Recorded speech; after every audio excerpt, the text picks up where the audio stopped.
Hey everybody, welcome back to the Magnum channel. As you can tell, it's a really muddy day today, so I thought it'd be a good day to go back to World War I, because it got pretty muddy in World War I in the trenches. So I thought we'd get out a trench gun like this German Luger.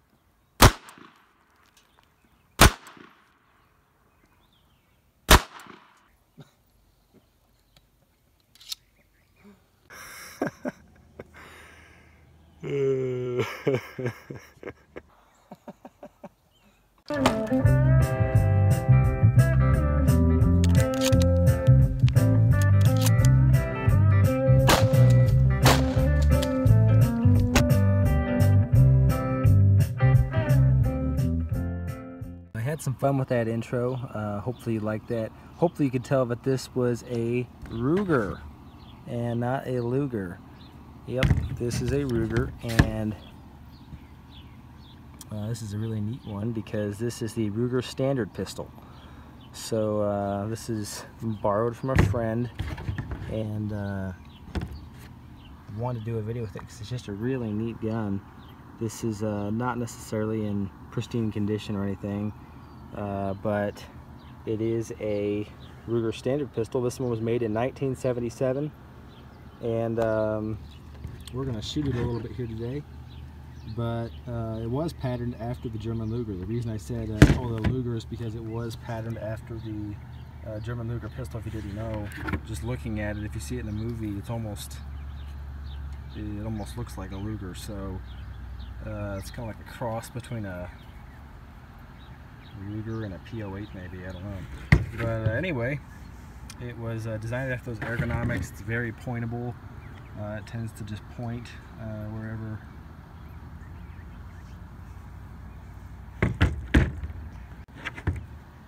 It's very ergonomic. It tends to just point wherever you want to point it. It seems to point pretty naturally. Shoots pretty straight. So, like I said, this one was made in 1977. It's obviously had some use. I don't know if you can really tell in this strange lighting, but the finish on this one side is almost gone. But this is a really neat piece. This was Ruger's first ever pistol. So if you didn't know that, the Ruger standard pistol was Ruger's very first pistol, introduced in 1949. And this is how Ruger got started. I was making this very gun, marketing it towards outdoorsmen, hunters, and there's all kinds of uses like that for this gun that we'll talk about. So let's shoot it a little bit. A nice cool April evening, and we got our Ruger standard pistol all loaded up and ready to go. So let's shoot it. We got some federal auto matching here. We're right about 10 yards here. So I got a full magazine. I want to give it to these water jugs because all we got is lead round nose. I don't have any hollow points with me tonight. So I'm gonna shoot this water jug while I got some extra ammo in case I need it.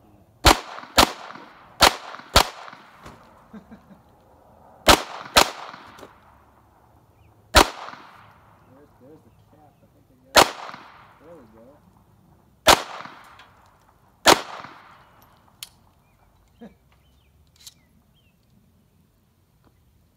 So while I'm reloading, the neat thing about these Rugers is they were the very first ever Ruger pistols. So this is actually the gun that started Ruger. They started this in 1949, like I said, and this was the gun that started it all.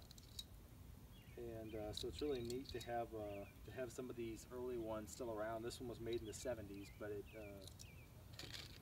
still kind of goes back to that time period towards the beginning of Ruger. And if you're not aware, that's not the same case for companies like Smith & Wesson, who have been around since the 1800s. So Okay, let's just shoot some of these bowling pins, some of the steel here. Don't fall over there. Let's go for those little golf balls there.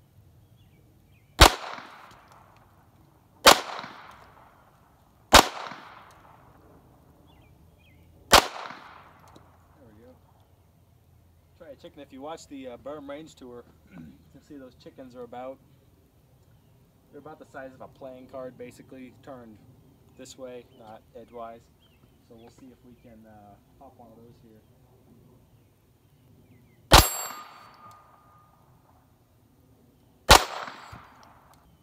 I got 2 chickens there. You can probably only see one. Let's try one of those chickens. I only got a couple of shots here.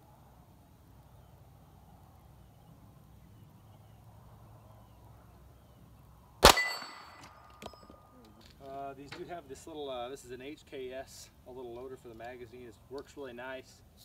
So you just slide this down and clip it on there like that. Give you a better look at how that works. So like I said, this one's made by HKS. I only have the one magazine for this. And this is some Federal auto match. But you can just drop it right in there. So this gun belongs to a friend of mine who loaned it to me for this video, and we've had a lot of fun with it. There's a whole multitude. Bill Ruger introduced it for the purpose of target shooting, hunting, all sorts of things, but this one has mostly been a target pistol, and it's just a fun plinker if you like semi-automatics or whatever. So it's really great for speed shooting too. Let's see if we can do a little speed shooting with it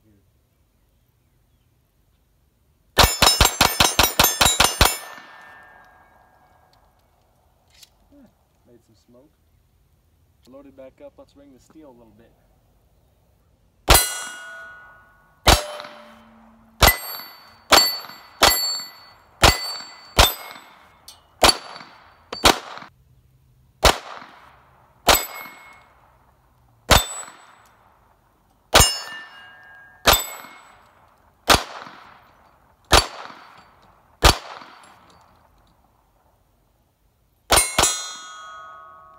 One thing about this I haven't showed you yet is it does have the little black in the background, because Alex Sturm died about in 1951, I think it was, right after, not too long after they started in 1949. So they changed the background of the Eagle from red to black, and with this a little better lighting, you might be able to see the bluing that's wore off on that side. So this one's a really neat one. It's seen a lot of use as a shooter. You will notice the grip frame angle of these pistols are just like the Luger. This was, like I said before, this was designed to be very ergonomic, like a German Luger, so that angle is such that when you're shooting it, it points really well. You can see it's almost like an extension of your arm. I'm going to walk up to about 7 yards. I'm just going to point it at one of those. I'll point it at an 8-inch plate, and we'll see what we can do. So this is where I'm right at about 7 yards here. Step over this way a little for you. I'll just shoot right for the alpha zone plate there for CMP. And I'm just going to pretend like I'm drawing from a holster. There's somebody right there. When you're shooting fast, it's easy to miss, but these things do point really well. That wraps it up with our Ruger standard pistol here. This is the gun that started it all for Ruger, and this one's a lot of fun, whether you buy a new Mark IV or you buy a used one like this one. They're just a lot of fun, so get out and plink, have some fun.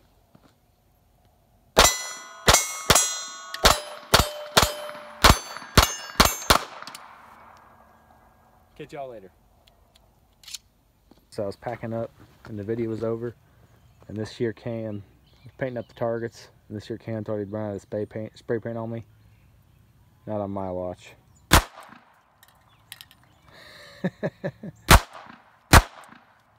That'll teach him.